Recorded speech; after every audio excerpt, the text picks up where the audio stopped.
A sharp, slicing sound tore through the air, cold and metallic. Ethan Carter's boarding pass had been snapped in half, the two pieces falling to the floor like his dignity had just been cut with a blade. The fragments spun lightly before landing silent evidence of a naked humiliation. You do not belong in this cabin. Amanda Collins, 42 years old. Atlantic Air's chief flight attendant released each word like a sentence handed down to someone she believed beneath society. Her voice was cold, rigid metallic, carrying not a trace of restraint. Ethan did not move. He did not speak. He did not even blink. He only watched the two torn pieces at his feet. Another movement followed so small it was almost invisible. His hand, large, steady, shaped by years of discipline and hardship, paused for a single beat. Only one. But his eyes didn't pause. They sharpened, colder, deeper, unnervingly still. A stillness that felt like a storm holding itself back, ready to detonate. The world around him froze. Passengers stopped walking. Sunlight cut through the windows, bright and indifferent. Eyes turned toward Ethan, not out of curiosity, but because everyone felt it. Something was wrong, unmistakably wrong, like a black and white crime scene, unfolding in real time. Amanda crossed her arms, tilted her head, and let out a thin, mocking smile tinged with disdain. "Did you hear me? First class is not for people like you." Each word dropped slowly, thick and poisonous, leaving a stain in the air. Ethan bent down to pick up the pieces of his ticket, not because he needed them, but because he needed a few seconds to steady himself.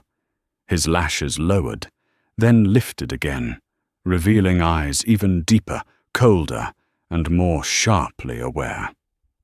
This was not the look of a man insulted. It was the look of someone who had stood in front of injustice too many times, someone who had trained himself never to break. From somewhere deep in his memory, the image of his mother, buried only 2 days ago, flickered through.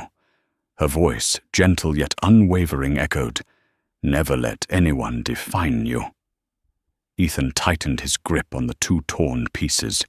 His grief hardened into something sharper, firmer, more dangerous. Amanda held out her hand again. "ID." Ethan gave it. "Second ID." Her voice scraped like a saw blade, dripping suspicion. "An accusation without words. You could not have bought this seat. You must be a fraud." People around them looked at each other, avoiding Ethan's eyes, as if avoiding the responsibility to speak up. But someone did not look away. Sophia Turner, 35-year-old civil rights attorney, stood 3 meters away, watching the scene through eyes sharp as a microscope lens. She had seen this 100 times. She knew exactly what was happening. Ethan stayed silent. No argument, no explanation.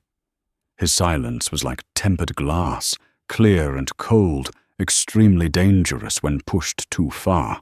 Amanda grew bolder with every second he remained still. "You are being disruptive," she said, loudly, intentionally, letting everyone hear. "If you do not cooperate, I will move you to a later flight." Ethan's breath hitched for a moment. That phrase, being disruptive, was an old trap, a socially acceptable excuse used to push black passengers out of spaces where they were not wanted. A legalized eviction, a public verdict disguised as an airline policy. A ground agent ran toward them. "What is going on?" Amanda did not blink. "This passenger is attempting to infiltrate first class." Heat surged in Ethan's chest, tight and heavy, like steel pulled from a furnace. He did not snap back. He could not. Not when every eye waited for him to lose control, ready to validate the accusation. But in the depth of his gaze, a flash appeared thin and fast, like a blade drawn from its sheath. Jasmine Lee, secondary flight attendant, 28 years old, rushed in. "Amanda, stop. I just checked the system." His ticket is perfectly valid. He is first class." Amanda spun around, her voice cracking like a whip. "I do not care. I know exactly what kind of person he is. I will handle this myself." Jasmine froze. Sophia stepped forward, half a pace, breath caught in her chest. No one spoke, but the entire cabin screamed silently she had crossed a line. Ethan opened his eyes, fully standing straight. His voice dropped low, cold and solid like a hammer striking thick glass. "Miss Collins, I advise you to stop, right now." Amanda laughed, a short, poisonous sound. "Who do you think you are? A lucky black man who slipped into first class? You have no right." Ethan cut in, calm but final, as if holding the key to a door she did not know existed. "I have every right." The cabin fell utterly silent. Every breath seemed to halt. The air grew heavier, pressing down on the room. Sophia's lips parted slightly. Jasmine held her breath. Amanda froze only for a fraction of a second, but long enough for the fear to show sharp and cold across her face. Ethan stepped forward half a step, not threatening, not dramatic, just a shift in position, but it pulled the entire room with him. "You just insulted the wrong man." Amanda opened her mouth to respond, but no sound came out. Because in that moment, everyone could feel it. This was no longer about a ticket. No longer about a flight attendant flexing cheap authority. This was the moment injustice landed on the last man they should have provoked. And everything was only just beginning. A sudden silence tightened around the waiting area like an invisible hand. Amanda Collins swallowed not out of fear, but from the unnerving realization that she didn't understand what was happening, and that very uncertainty rattled her more than fear ever could. Ethan Carter didn't raise his voice. He didn't step forward. He simply stood there straight-backed and silent, and the entire space felt stretched thin enough that people could almost hear the cracking tension inside Amanda's mind. Jasmine Lee stepped back half a pace. Sophia Turner stared at Ethan as if she had just recognized that this man was unlike anyone she had ever defended in discrimination cases before, not because he was stronger, but because he was more dangerous.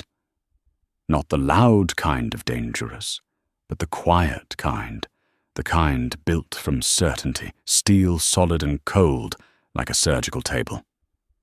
Ethan bent down and folded the two torn boarding pass pieces together, carefully, as if handling evidence at a crime scene.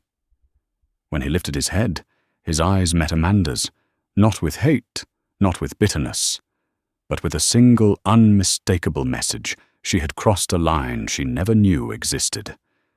Amanda snapped back automatically. "Are you threatening me?" "No," Ethan said. "I am giving you one last chance." His voice was even emotionless, without emphasis, but every word hit with the weight of a concrete block falling from the 20th floor. A clean, sharp impact that made people grip their suitcase handles without realizing it. Amanda stepped back half a step, only half, but enough for anyone perceptive to notice the crack in her stance. She tried to cover it with a sharp, brittle laugh. "A chance? Who do you think you are to talk to me like that? Put on a uniform and suddenly you think you can give orders?" Ethan did not answer immediately. He closed his eyes for the briefest moment, as if listening to something echoing from deep in his memory. When he opened them again, they were no longer the eyes of an officer being insulted. They were the eyes of a man who had seen the darkest side of war, the real face of power, and the unfiltered truth of injustice. "You do not understand me," Ethan said quietly, "but you will soon." A distant announcement chimed through the terminal speakers. "First class boarding Atlantic Air Flight 207 to Washington, D.C. The timing hit like pressure on a fault line that was about to break. Jasmine stepped close to him. "Major Carter, I am sorry Amanda cut her off, her voice sharp as a blade. "Do not call him by rank. It might not even be real.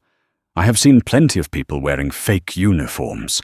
Sophia froze, the words catching in her throat. Several passengers turned to stare at Amanda in disbelief. A white soldier standing behind Ethan straightened abruptly, stunned into complete stillness. Amanda charged forward like a runaway train. "I have the right to refuse service to any passenger I deem a safety threat. I will notify security." "You do not have that right," Ethan said, cutting her off for the first time, not angry, not rushed, but with the calm precision of a professor correcting a student's wrong answer.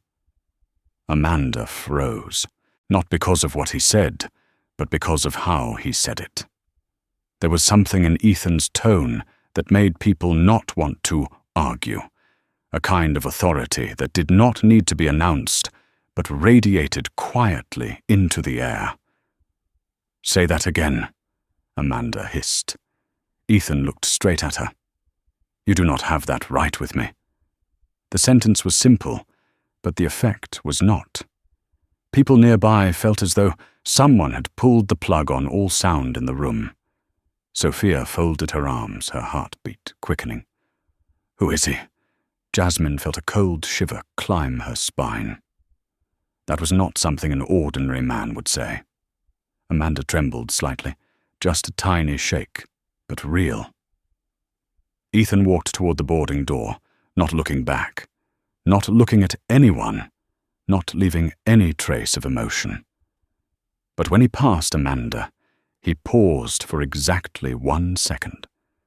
Without turning his head, in a voice low, soft, and cold as drawn metal, he said, "Last warning, Collins. Stop now. If you take one more step, you will not be standing in aviation after tomorrow." Amanda's face drained of color. Not because it sounded like a threat, but because it did not sound like a threat at all. It sounded like a conclusion. Ethan stepped into the jet bridge. Sophia watched him go, her chest tight. Jasmine could barely breathe. Passengers around them were speechless. Amanda stood alone in the empty space. Her fingers trembled. She did not understand what was happening, but deep in her instincts, she felt she had just triggered a chain reaction she could never control. And at the end of the jet bridge, Ethan Carter boarded the aircraft, carrying with him the most dangerous kind of silence a human being could possess. The quiet power, the storm before the break. Everything was only just beginning. Ethan settled into his first-class seat, his back straight like a steel line. He did not touch anything. He did not fasten his seatbelt. He did not open the entertainment screen. He simply sat there motionless, like an invisible center of gravity, altering the flow of the entire cabin. No one knew his name. No one knew who he was. But everyone felt it. Something in this man was tightening the air itself. Amanda Collins stood in the aisle before him, breath uneven eyes, burning with anger she could no longer hide. She had just been challenged inside the tiny territory of power she had always used to press down on passengers, especially the ones she instinctively refused to respect. Jasmine Lee stood 2 rows away, fingers tightening around her clipboard, watching Amanda the way someone watches a person lighting a match over a gas tank. She wanted to intervene, but she also knew anything she said now would only push Amanda into even more reckless behavior. First class went pin-drop silent. A white businessman in seat 2C pretended to type on his laptop, but his eyes kept sneaking through the gap of the screen. A woman in her 50s nearby swallowed hard, her expression tense, as if bracing herself for something she knew was not supposed to happen. Amanda regained just enough control to speak, her voice sharp as a newly sharpened blade. "Mr. Carter, if you continue this defiant attitude, I will." "You tore my boarding pass," Ethan answered. His voice was low, dense, unyielding, not loud, but carrying a weight that forced the entire cabin into silence. "I am doing my job. I have the right to request. You do not have the right to destroy a passenger's ticket," Ethan said, cutting off her attempt to hide behind procedure. "You do not have the right to deny a first-class passenger when his ticket is valid. And you certainly do not have the right to degrade anyone's dignity based on your personal biases." Jasmine glanced toward Sophia Turner, the civil rights attorney sitting 2 seats behind Ethan. Sophia typed notes into her phone, her eyes sharp and cold, the eyes of someone who had seen hundreds of these cases. She knew the signs. She knew the law.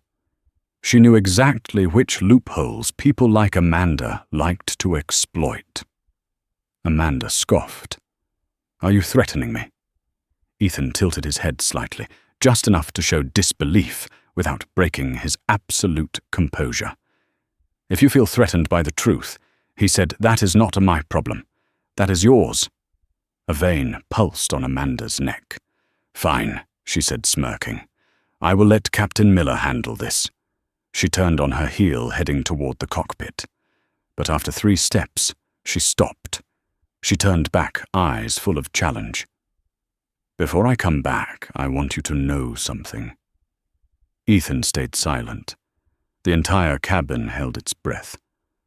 "The last time I met someone like you," Amanda said, "they also acted dangerous, important, powerful. But they were nothing. And I, Ethan, did not react outwardly. But Sophia saw it just for a fraction of a second. The light in his eyes dimmed like the sky collapsing. "Miss Collins," he said, his voice so low it was 1 notch away from a whisper. "You are entering a place you cannot get out of." Amanda scoffed, shook her head, and marched on, disappearing into the cockpit. Jasmine took a deep breath and stepped closer to Ethan, whispering, "Major Carter, I know this is wrong. I am so sorry. But please do not let this escalate." "She is already," Ethan answered softly, but each word was as sharp as frost. "I am not escalating. I am standing still. She is the one running toward the edge." Jasmine looked into his eyes and she understood. It was not a threat. It was not intimidation. It was pure truth. Sophia stood up and moved closer. "I am a civil rights attorney," she said quietly to Ethan. "If this goes badly, I am willing to testify for you." Ethan turned to her, his gaze softening briefly, grateful but not dependent. "Thank you," he said, "but I do not need an attorney. Because this will not end with testimony." Sophia jolted slightly, not because of the words, but because of the way he said them, as if he already knew the outcome, as if he was not the powerless victim, but the one controlling a chessboard only he could see. The cockpit door snapped open. Amanda stepped out first, her face flushed red with rage, followed by Captain Ryan Miller, a 50-year-old man with stern eyes and the weary posture of someone who had endured many long shifts. "Mr. Carter," Miller said, "I have been informed that you were disruptive, threatening a flight attendant, and refusing to comply with crew instructions." Some passengers gaped. Sophia frowned. Jasmine went pale. Ethan looked directly at Miller without glancing once at Amanda. "Captain," he said calmly, "I did none of those things. You did not follow the attendant's instructions." "She tore my boarding pass." Miller turned to Amanda. She shrugged, her innocence exaggerated. "He handed me the wrong ticket. I simply asked to verify."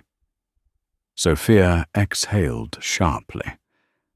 Jasmine wanted to speak, but one look from Amanda silenced her. Miller turned back to Ethan.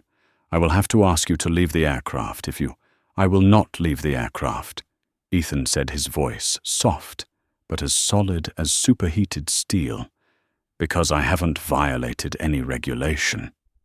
Miller's jaw tightened. "You are obstructing the crew." "No," Ethan replied. "I am protecting my rights from abuse of authority." The cabin seemed to freeze.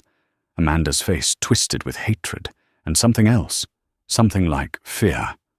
Ethan did not move, did not blink, did not tremble. The quiet pressure radiating from him forced Miller to look more closely at the man seated before him. "Mr. Carter," Miller said, "this is your final warning." Ethan placed the 2 torn pieces of the boarding pass on the table neatly, precisely.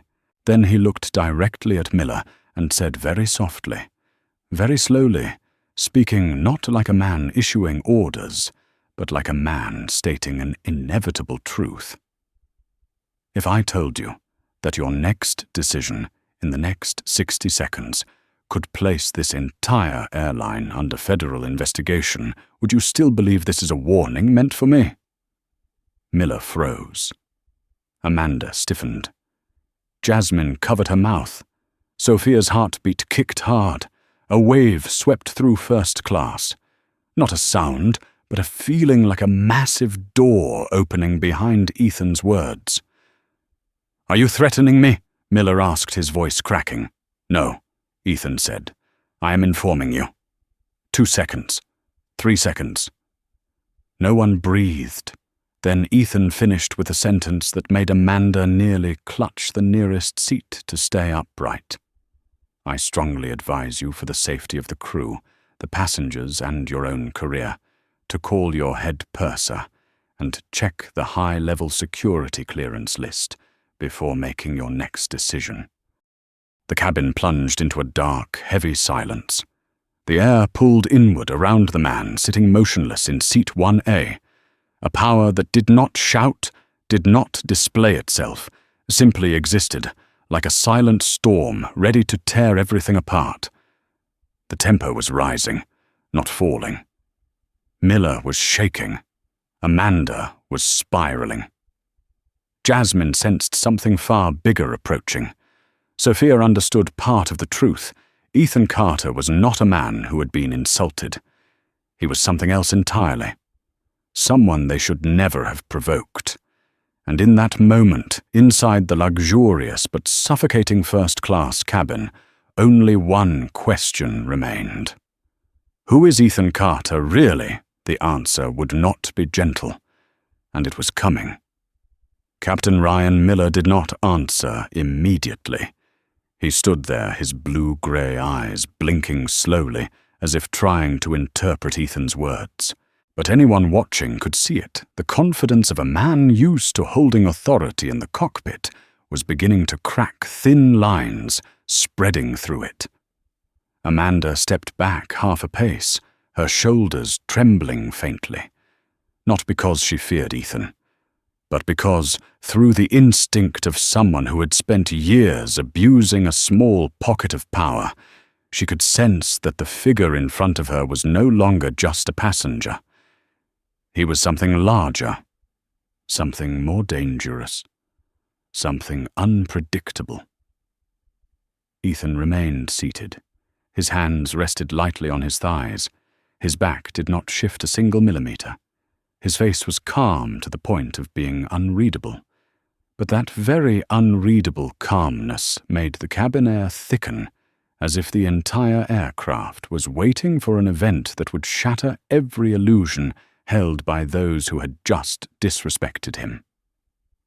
Sophia placed one hand on the seat back, leaning in slightly, her eyes never leaving Ethan's face. She recognized the signs, the composure of someone who had once held authority that others couldn't comprehend.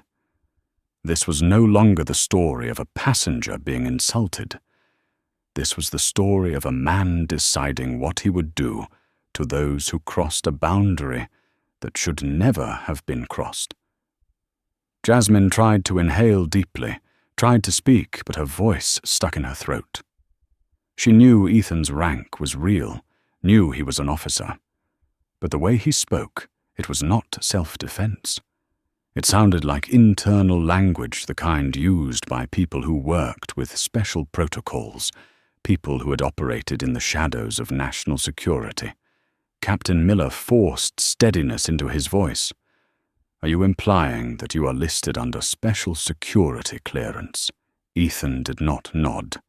He did not shake his head. He only looked directly at Miller, a gaze like refined metal, reflecting no emotion, only truth. And that alone was enough to make Miller swallow a lump of air that clogged in his throat. Amanda cut in, desperate to regain whatever sliver of control she still imagined she had. "Ryan, do not let him." "Silence!" Miller snapped for the first time since entering the cabin. Amanda froze. Sophia held her breath. Jasmine's eyes widened. Miller turned back to Ethan. "I will check."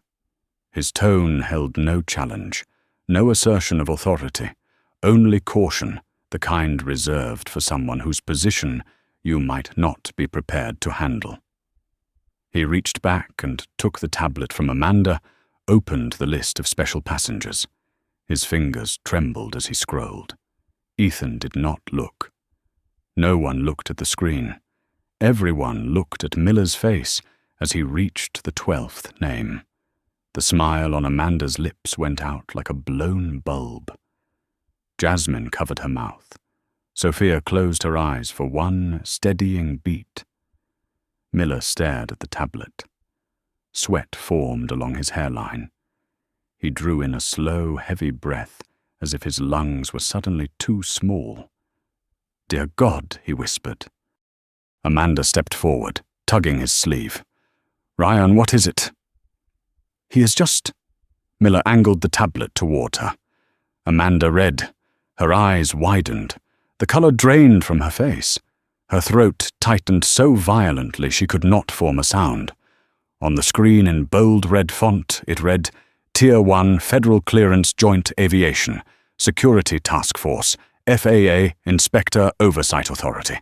And beneath it, "Carter Ethan, J Active, Special Assignment, Do Not Interfere." Amanda's world collapsed in a single second. Jasmine stepped back. Sophia exhaled sharply.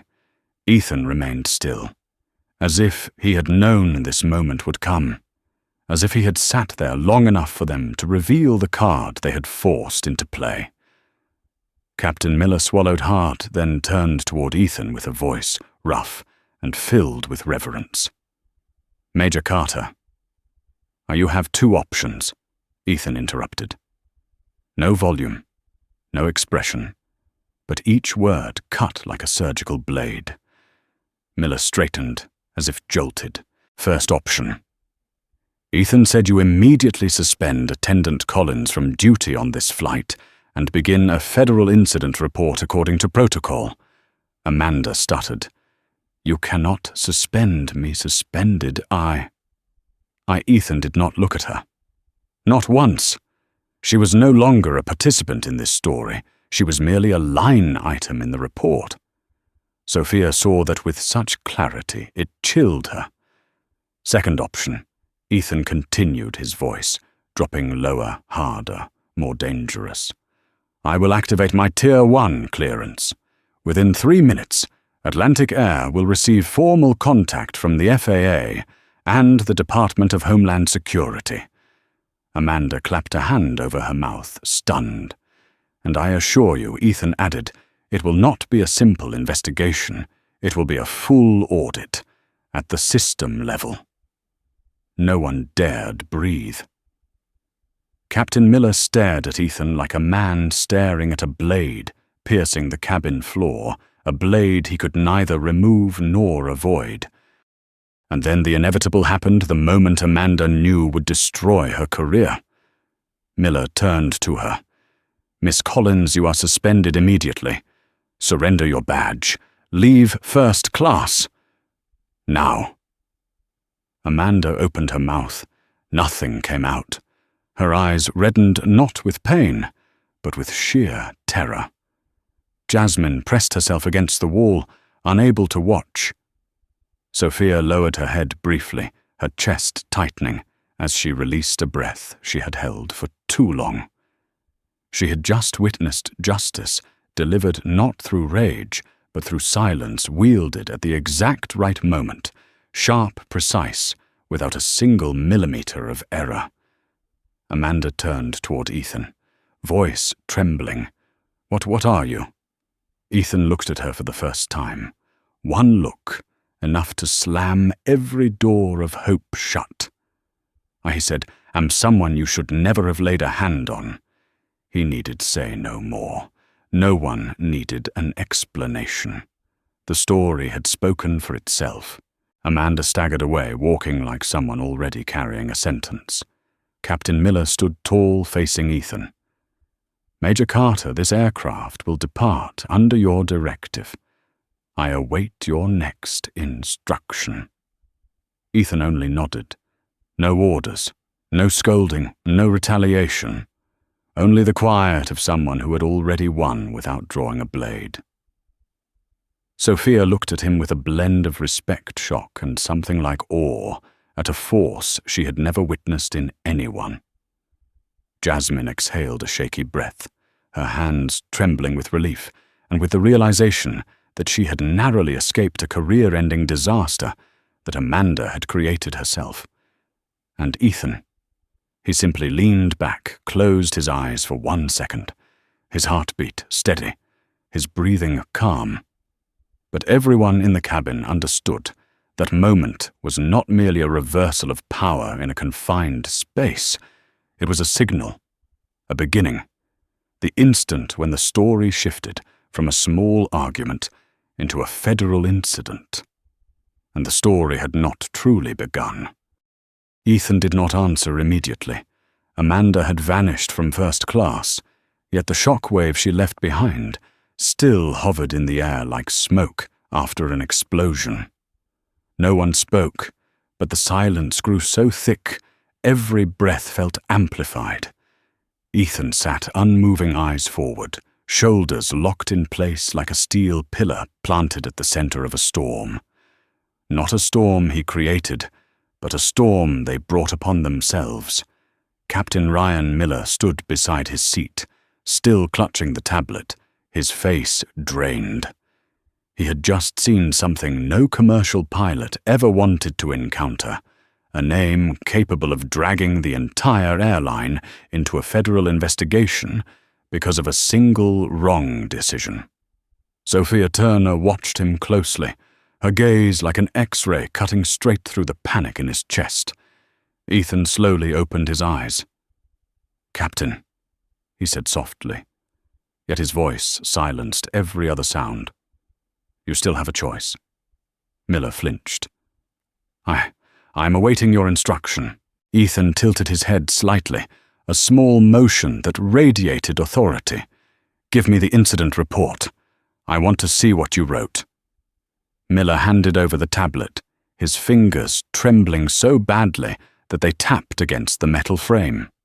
On the half-written report, a glaring red line read, "Passenger Carter, disruptive behavior, refusal to comply." Ethan read it. No reaction, no anger. But his silence dropped the cabin temperature by several degrees. Ethan placed the tablet back in Miller's shaking hands. "You will correct every word.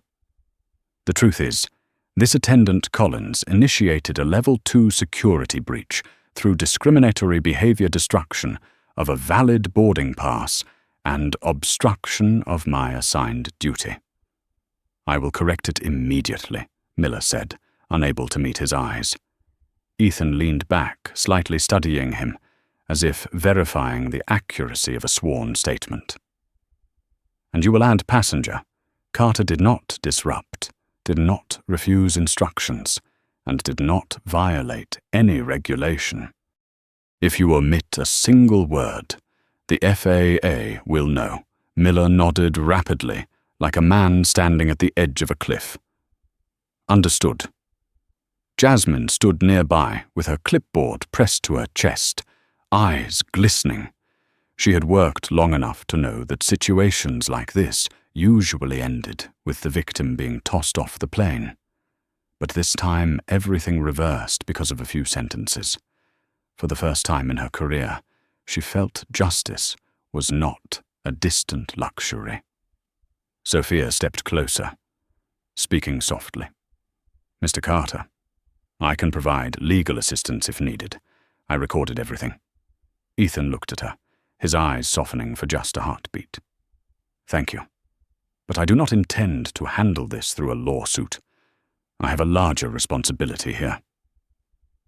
Sophia narrowed her eyes, already anticipating his next move. "You intend to escalate this as a federal security incident?" Ethan did not answer. His silence was the answer, and it was enough for Sophia to understand. Amanda Collins had run headfirst into more than a complaint. She had triggered an audit. A full one. The cabin speaker chimed the co-pilot's voice, announcing, "Prepare to close aircraft doors." But Miller did not move. He remained in front of Ethan, as if awaiting a final verdict. Ethan crossed his arms, gaze lifted toward the ceiling panels, listening to something only a handful of people in the world had clearance to hear. Then he spoke a sentence that rattled the entire cabin. "We cannot take off yet." Miller jolted. Why not Ethan's eyes locked onto him, sharp enough to cut the air? "Your internal system just logged a security breach. The moment Collins tore my boarding pass and obstructed my covert assignment, this flight no longer met federal safety requirements." Miller swallowed hard.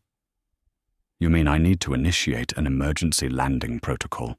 Ethan replied instantly, leaving no room for interpretation.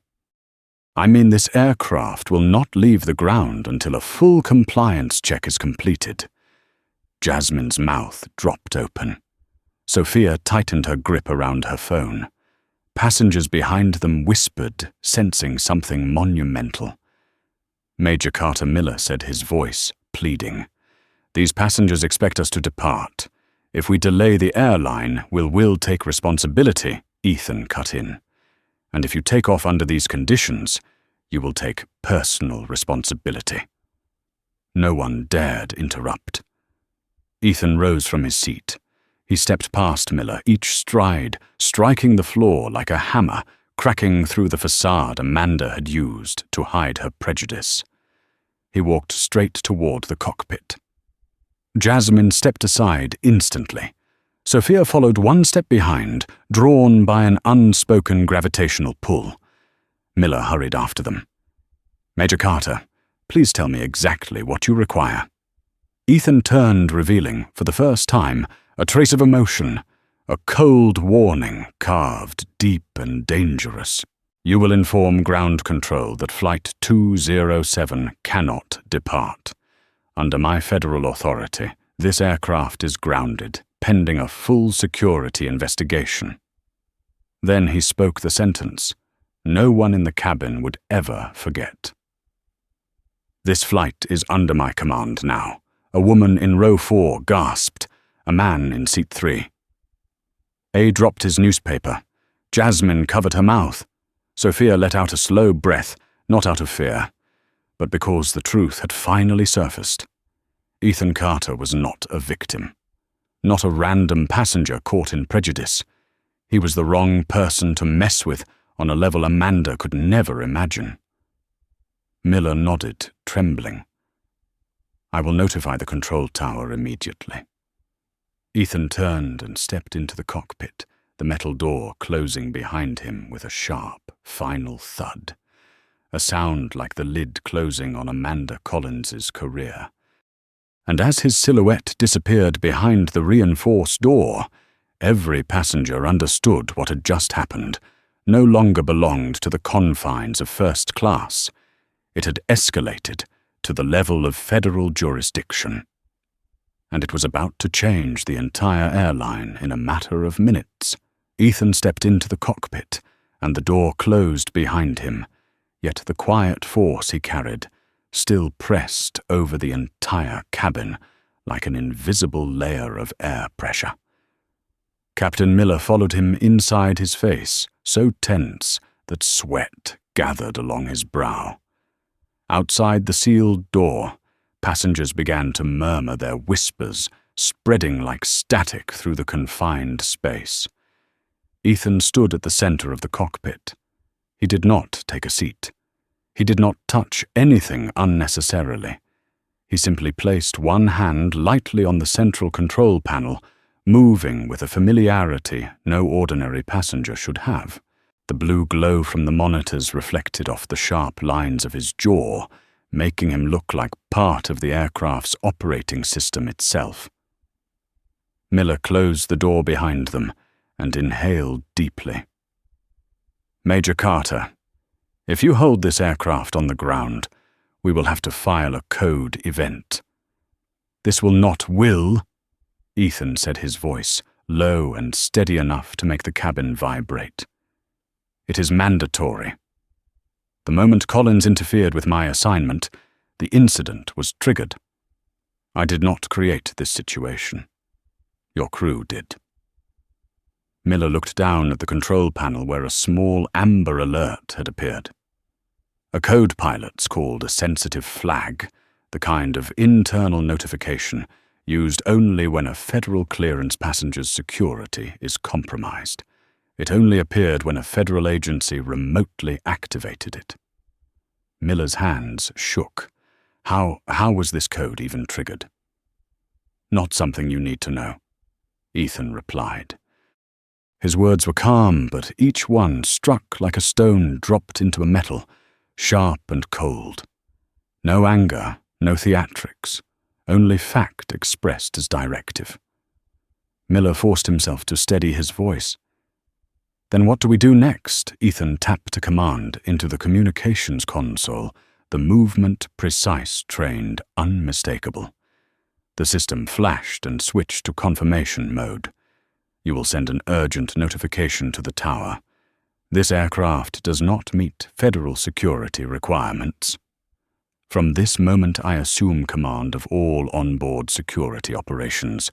Your job is to follow federal protocol."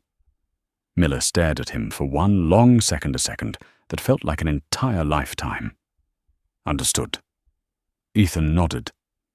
"Send it." Miller complied. 3 seconds later, the aircraft's radio crackled to life. "Atlantic 207, confirm. Hold position. Ground security team is being deployed."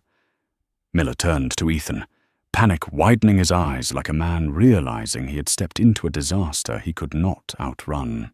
"Major, this could place the airline in serious jeopardy. Media coverage will—" "Not my concern," Ethan said. "My job is to prevent a security breach before it escalates." How ironic. The breach had not come from a passenger, not from a drunk, not from a disruptor.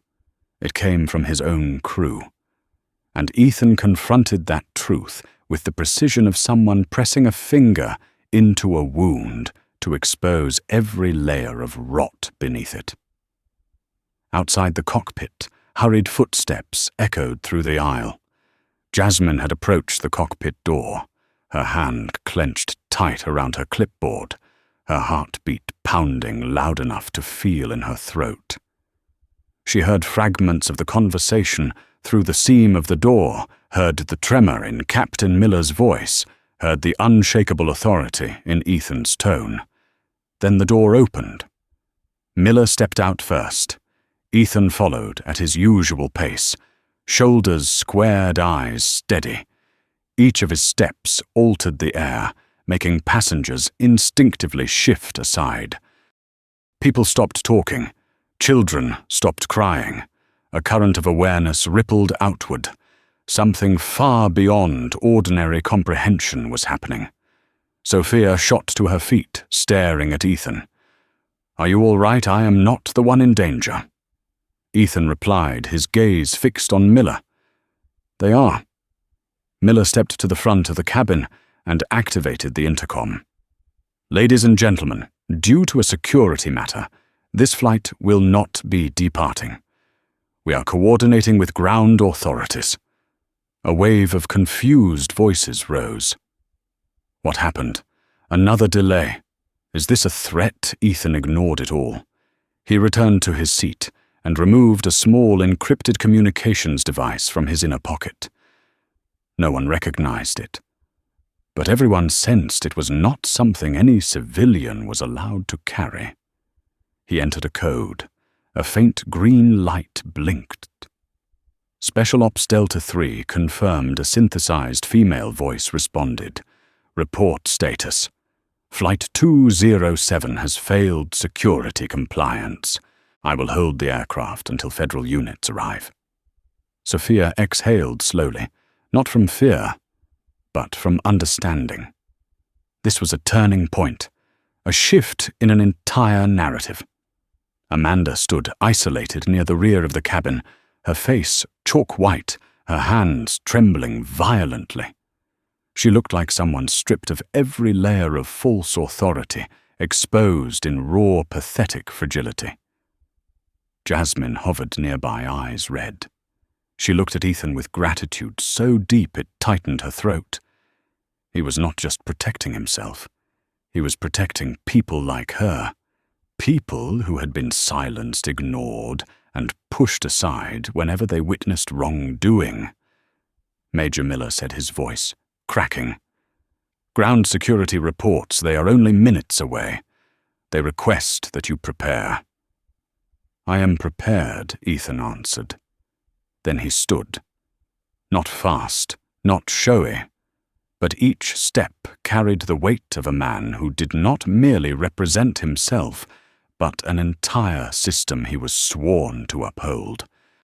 As the first security vehicle rolled across the tarmac, blue and red lights flashing against the aircraft's metallic body, Sophia realized the truth everyone else was beginning to see. Ethan Carter had not come here to fly. He had come here to deliver judgment.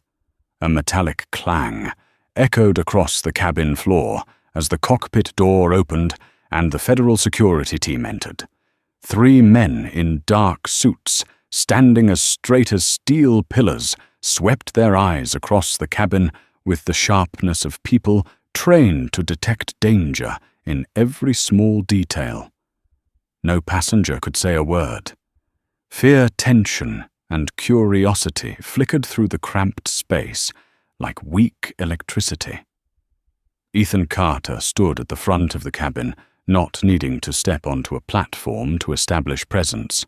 He simply turned when the leader of the federal team walked up to him. The man stared at him for several seconds, as if confirming the existence of someone he had only read about in classified reports, but never seen in person. Major Carter. His voice was deep and solid, like the sound of a security vault closing. Confirmed, Ethan replied, his eyes unwavering. They shook hands. Not the polite social kind. It was the kind shared between people who understood the gravity of the mission that stood between them, the mission of protecting the nation's skies.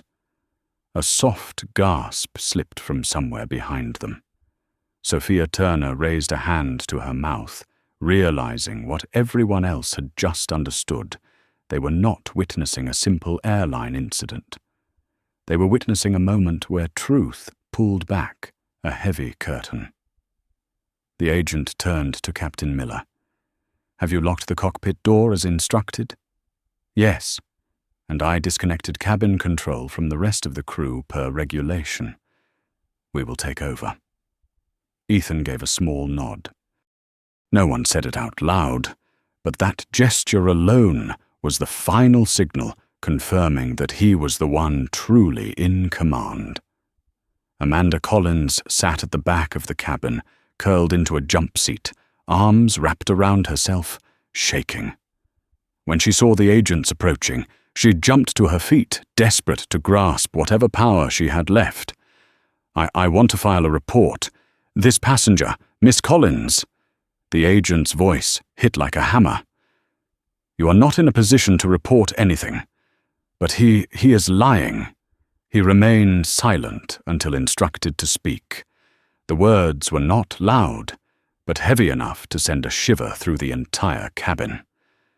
Amanda stumbled back into her seat, her eyes red and swelling, as if she might burst from the pressure of her own unraveling emotions. Jasmine stood nearby, watching the scene with a mixture of shock and a pain she had held inside for too long. She had seen Amanda trample others many times, but she never imagined she would witness the moment Amanda was forced to face real consequences. Ethan walked down the aisle slow and steady, like the cold rhythm of a precisely programmed machine. Each step deepened the silence. An elderly passenger raised a hand unconsciously to his chest, trying to reassure himself that he was witnessing reality and not the opening scene of a crime thriller. Sophia stepped toward him. "Are they taking you in?" No, Ethan answered. "They are here to support. Do you want me to do anything?" Her voice soft, but her eyes sharp. "Keep your testimony. Keep the videos. Do not let anyone seize your phone or force you to delete evidence." Sophia nodded firmly. "I will protect it, no matter what." Across the cabin, Amanda suddenly burst into tears. Not the remorseful kind, the kind of crying a person does when they realize they are losing everything. "I did not mean it," she sobbed. He looked suspicious. I just wanted to protect the flight." Ethan turned his eyes, passing over her like a scan. "You protected no one. You only protected your own prejudice, and you used aviation protocol to justify it." Amanda froze. Passengers flinched from the weight of his voice. That was not a reprimand. That was a verdict. The agent signaled the security technicians forward. They opened emergency compartments, checked storage units, removed the cockpit voice recorder, and collected all cabin camera data. A passenger whispered, "My God, they are operating like an actual counter-terrorism investigation." But no one in the cabin was surprised anymore. Everyone understood Amanda's actions were not an internal mistake. They were a security violation against a federal officer on covert assignment. Ethan moved toward the front of the aircraft, stopping beside an elderly gentleman who had been watching him from the very beginning. "Sir," the old man said, his voice trembling, "thank you. I have never seen anyone stand up to injustice with that much strength." Ethan bowed his head slightly. "It is not because I am stronger. It is because I carry more responsibility." The man placed a shaking hand on Ethan's arm. "Then what should someone like me do?" Ethan met his eyes. "Speak up. Testify. That is the first and most important thing." The man nodded, as if he had just been handed a weapon. Sophia stepped forward. "I will gather all statements. I will record every witness." "Do it," Ethan said. A federal agent approached. "Major Carter, a private room on the ground has been prepared. We will move once you are ready. I have something to do first." Ethan turned back toward the cabin. "Miller." Captain Miller stepped forward, looking like a man who had just watched his entire life replay. "Yes, sir. You will apologize to every passenger for the delay Ethan instructed, and you will state clearly that this was not a technical issue. Not weather. This was an internal security breach caused by a member of your own crew." Miller swallowed hard. "Major, are you sure that will—" "Yes," Ethan said, voice cutting clean through the air. "It will reveal the truth." Miller turned to the intercom. "Ladies and gentlemen, I must acknowledge that the delay to this flight is not due to technical issues or weather. It was caused by misconduct from a crew member." He paused, glancing at Ethan for strength. "We sincerely apologize, and we will fully cooperate with federal authorities in this investigation." The cabin erupted with emotion. A young woman lifted a hand to her face as tears spilled. Finally, someone tells the truth. An older white man tightened his grip on the armrest. This should have happened a long time ago. Amanda heard the announcement, like someone tightening the last rope, keeping her from falling off a cliff. She collapsed into her seat, sobbing silently. Jasmine turned to Ethan, her eyes shimmering. "Thank you, not just for yourself, for all of us." Ethan looked at her, his voice deepening. "You were the only one who stood up from the beginning. You deserve the thanks more than I do." Jasmine bit her lip as tears escaped. The agent signaled again. "Major, it is time." Ethan walked down the aisle, and instinctively every passenger stood to give him space. No commands, no orders. They simply stood, as if respect for him was the most natural reaction in the world. Sophia called after him, "I will see you in the investigation room." Ethan did not turn back, but his voice carried through the cabin, certain and steady. "I know." The aircraft door opened, and daylight spilled in, glinting across his shoulders like the shine of a weapon drawn from its sheath. And as Ethan descended the steps, the air around him no longer felt like the sky of an airport. It felt like the sky above a courtroom, and he was the one holding the gavel. Ethan stepped into the special investigation room, deep inside the airport's restricted zone, where the white lights shone down on every detail, as if determined to expose the truth to its core. The steel door closed behind him, echoing like the final strike, ending a dark chapter.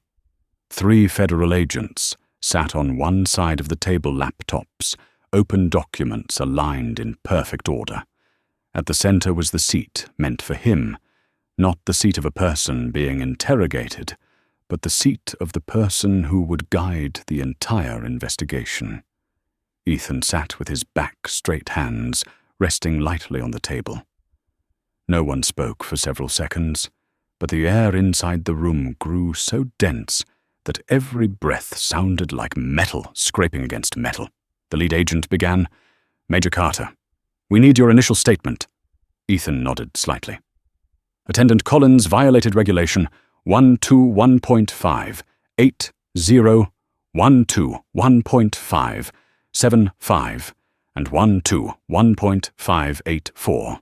She tore a valid boarding pass, abused cabin authority outside regulation, engaged in discriminatory conduct, interfered with my Tier 1 assignment, and displayed aggressive behavior that created a security risk." The agent typed every word quickly, but without missing a syllable.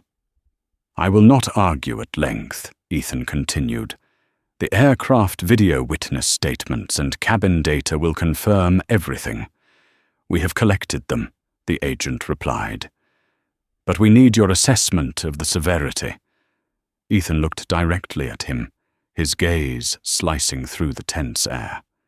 The severity began the moment she believed my skin color was reason enough to question my legal right to be on that plane. And it reached its peak when she struck a federal officer on an undercover assignment. The room fell silent. Not out of shock, they had heard worse in their careers, but because the way Ethan stated it made the truth feel heavier than it already was. Another agent exhaled softly. "Major, her actions are not just internal misconduct. They triggered a federal-level security alert. We will recommend the FAA Inspector General initiate a special investigation." "Do it," Ethan said, without hesitation. The door opened. Sophia Turner entered with a thick folder in her arms, her face sharp, and her eyes like blades ready to cut open an infected wound. "I have 18 direct testimonies, 6 passenger videos, and a partial audio recording from the cabin," she said, placing the stack on the table. and I will stand with Major Carter to the end." An agent turned to her. "You are civil rights attorney," Sophia said firmly, "and a direct witness."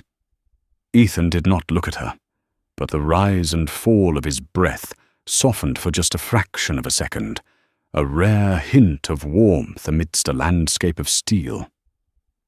One agent flipped through the documents and stopped immediately at the first page where there was a photo of Ethan in uniform alongside classified notes. "You are one of 11 officers assigned to the Covert Mobile Inspection Task Force." "Correct. And your presence on this flight was because to supervise cabin protocol on an airline with 14 discrimination complaints in the last 2 years. A truth exposed sharp and undeniable." Sophia turned toward Ethan, eyes widening, realizing she had never known his true objective. And now she understood this incident had never been an accident. It was the tip of an iceberg he had been sent to break. The door opened again. Captain Miller entered his face, pale, as if he had walked through a Category 5 storm. He stood in front of Ethan, hands clenched. "Major, I'm here to apologize." Ethan studied him for several seconds. "For Collins's behavior, or for almost letting them remove me from the aircraft." His voice was not cold, but so precise it made Miller bow instinctively. "I misjudged the situation," Miller said, breathing heavily. "I accept full responsibility." "You will write that in the report," Ethan said. "Not for me. For the passengers who will face people like me in the future, without authority, without clearance, without federal agents behind them. They deserve protection just as much as I do." Miller nodded, sweat dripping onto the floor. "I will do it." Sophia watched Ethan like someone witnessing a court where he was judge, prosecutor, and victim all at once. She realized something crucial. Ethan's power did not come from rank. It came from absolute composure in the face of injustice he had grown far too used to seeing. An agent beside Miller spoke up. "We will need to speak with Attendant Collins." "Where is she?" Sophia asked. "Being held in a temporary room," the agent replied. Sophia shot to her feet. "I want to be present." "There is no need," Ethan said softly. "You owe her nothing." Sophia turned, eyes flashing. "But she owes you." Ethan looked at her for a long moment, his gaze deep and tinged with a faint sorrow, the sorrow of a man who had been underestimated and doubted so many times that he sometimes questioned why he had to prove his dignity in places meant to be fair. The door opened a third time. A man in a charcoal grey suit entered his face, sharp like a cold blade, every wrinkle carved by decisions larger than the airline itself. He looked only at Ethan. "Major Carter." Ethan rose. "Sir Regional Chief Inspector." The room fell absolutely still. Everyone understood this was the Regional FAA Director, a level far above routine incidents. "I have reviewed the footage," he said, placing a tablet on the table. "This matter is no longer an internal issue. It has escalated to a national level." Amanda Collins had opened a door that now threatened to pull the entire airline into a storm of investigation. "Major," he continued, "do you wish to file a personal complaint?" Ethan shook his head. "No. I am not here to punish an individual. I am here to fix the system that made her believe she had the right to do what she did." Sophia closed her eyes for a moment, struck deeply. "Then what do you want?" an agent asked. Ethan sat, folded his hands. "I want the official report to record this as a systemic discriminatory incident. I want the FAA to launch a full audit of Atlantic Air. I want all previous complaints reopened. And I want cabin training protocols rewritten from the ground up, You want to change the entire industry? The lead agent asked. No, Ethan said, voice heavy and calm. I want to change how they see passengers who look like me. One sentence. The entire room went silent. The door opened once more. Rushed footsteps entered. An airline manager hurried in, face drained. We have a problem. The news has leaked. At least 8 major media outlets are waiting outside the briefing room. And he swallowed hard. The CEO is on his way here. Sophia exhaled quickly. Jasmine stood frozen at the doorway. Captain Miller gripped the back of a chair to steady himself. Ethan closed his eyes for one heartbeat, a single short beat. When he opened them again, the look he wore was no longer the expression of a man reporting an incident. It was the look of someone preparing to confront an entire system. Good, he said, rising to his feet. Let us begin. Ethan stepped out of the investigation room with a straight, deliberate, perfectly controlled stride. Sophia walked close beside him, still holding the thick stack of documents, while 2 federal agents followed them like sharp, silent shadows. At the end of the hallway, the crackling of camera shutters grew louder, signaling the media storm gathering just outside. But Ethan did not slow down. He did not look around. He walked as if the hallway itself had been built for him alone to pass through. The door to the press room slid open automatically, and a flood of white flashes struck him like sharp arrows of light. Dozens of reporters were packed, shoulder-to-shoulder microphones reaching toward him from every direction.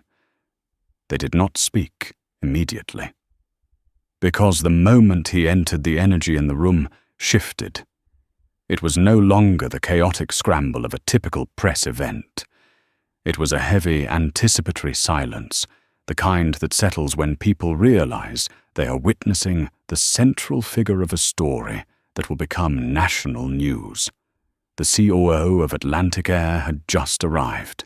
He stood at the podium exhausted, gripping the edges as if hoping it would not collapse under the weight of public scrutiny.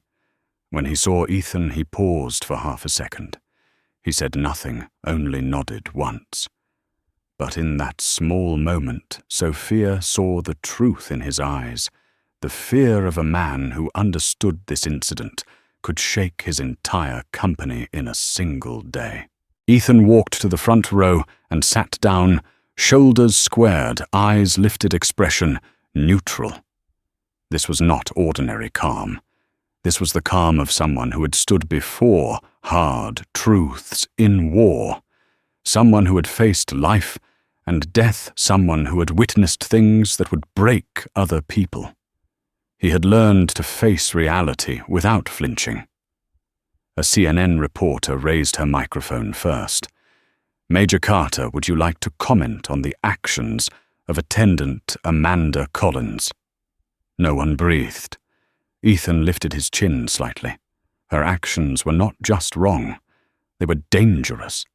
The room stirred, not because of the word dangerous, but because he delivered it without emotion, only truth. Another reporter asked, in what way dangerous Major Ethan looked straight into the camera. When a member of the cabin crew discriminates, abuses their authority, and undermines security protocol, they are not simply insulting a passenger. They are creating a vulnerability in the national aviation system. The CEO swallowed hard. Sophia felt the air grow denser around her. Did you feel targeted because of your race? A female reporter asked. Ethan didn't evade. There is no need to feel anything. It was a fact.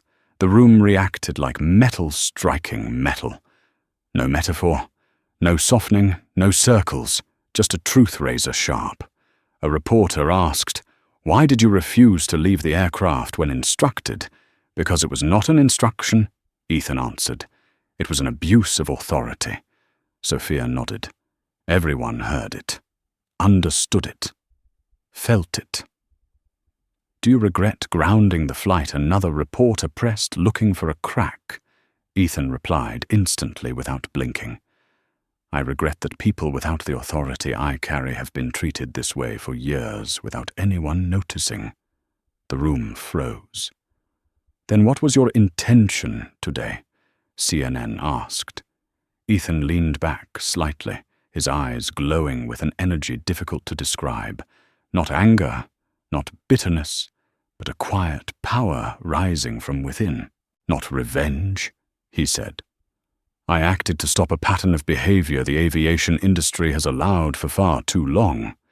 His voice did not need to be loud, but it carried more force than all the microphones in the room. The CEO stepped up to the podium. His voice trembled slightly. "On behalf of Atlantic Air, I offer our deepest and sincerest apology to Major Carter and to every passenger on board. We commit to full cooperation with the federal investigation." He paused and looked out at the reporters. "And we hereby announce that Attendant Amanda Collins has been terminated from the airline effective immediately." A wave of murmurs rippled through the room. At the back, Jasmine burst into tears, gripping the folder in her hands. Sophia placed a steady hand on her shoulder, signaling that she had done enough, and that today justice had not turned its back on those who dared to speak the truth. A reporter from NBC called out Major Carter. "Can you confirm your actual rank in the Air Force?" Ethan turned his head. His eyes flashed sharp as a blade slicing across water. "I cannot." "Are you part of a federal covert unit?" "Cannot answer." "Then what gives you the authority to hold a commercial aircraft on the ground?" Ethan looked directly at the reporter. "I had precisely the authority required to protect the people on that flight, and I used it." The room felt stripped bare by a single sentence. A federal agent stepped beside him, leaning in. "Major, we can move to the secure briefing room now." Ethan stood. Sophia followed her gaze, locked on his back, wanting to ensure he did not walk into this battle alone. But Ethan paused for half a second and turned to her. "Miss Turner," he said, his voice deep and solid like ancient timber, "what happened today is not just personal. It is the journey of an entire community. And I need you to continue gathering testimonies." "I will," Sophia said without hesitation. Ethan walked through the aisle of reporters' cameras, flashing like a storm of light crashing against him. No one could look away. Their eyes followed him, with the recognition reserved for someone who had just stood up on behalf of thousands who had been unheard. As soon as the door closed behind him, one reporter stood frozen, then whispered to another. "That is not an ordinary man. That is the storm this airline never expected to face." And inside the sealed room, Ethan Carter turned to face the lineup of federal agents, the CEO and the airline's executive board waiting for him. He was not angry, not shaking, not posing. He simply stood there, eyes sharp, voice deep pressure, heavy like an iron weight, dropping onto the center of the table. "Now," he said, "we talk about the system." Ethan stood in the sealed room, surrounded only by the most powerful faces in the airline and the federal agents. No more flashes, no more reporters, no more noise. Only the truth waiting to be spoken plainly. He placed both hands on the table, leaning forward slightly, his eyes never blinking. "The problem today is not a flight attendant," he said, his voice low and steady like a drumbeat deep in the chest. "And it is not a slap. The problem is culture." The whole room tightened. The CEO held his breath. Sophia remained at his side, her gaze fixed on him. Ethan turned the tablet around, opening a data chart. 37 complaints in 2 years, 18 cases with clear signs of discrimination, 7 cases dismissed before investigation. And this, he slid the device towards the CEO, is proof your internal system chose to protect employees instead of passengers. The CEO flushed, but did not refute it. Collins was not an individual failure, Ethan continued. She was the result of an environment that allows this behavior to exist. A federal agent nodded, taking notes. You want to fix it? Ethan scanned the room, his stare piercing every layer of defense. Then start with the truth. Look at the crack instead of covering it with paint. No one dared speak. Ethan straightened. I will submit a full report to the FAA and the Department of Homeland Security, and I will recommend a mandatory review of Atlantic Air's entire cabin protocol. The CEO began Major Carter. It will save lives. Ethan cut in his voice so sharp no one attempted to interrupt again. Sophia stepped forward. If the airline wants to survive this storm, you should start cooperating now. Ethan glanced at her and gave a brief nod, an acknowledgement that she had said exactly what needed to be said. He turned back to the executive board.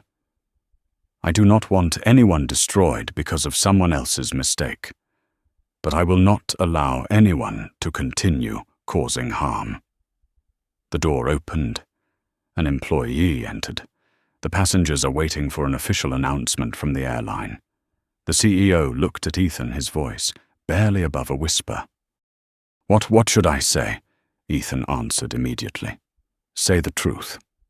And as the CEO stepped out to face the passengers, Ethan remained behind his expression, calm but sharp as a freshly honed blade. He was not doing this for himself. He was doing it for those who never had the power to stand here. The storm had begun, but for the first time, it was blowing in the right direction. Ethan Carter's story shows that injustice in the aviation industry is not an isolated incident, but a symptom of deep systemic cracks that must be fixed at the root. When someone with expertise, courage, and responsibility chooses to stand up, the entire structure of power is forced to shift. If you believe moments like this need to be told, so society can move forward, hit like and subscribe to follow more stories that reveal the truth.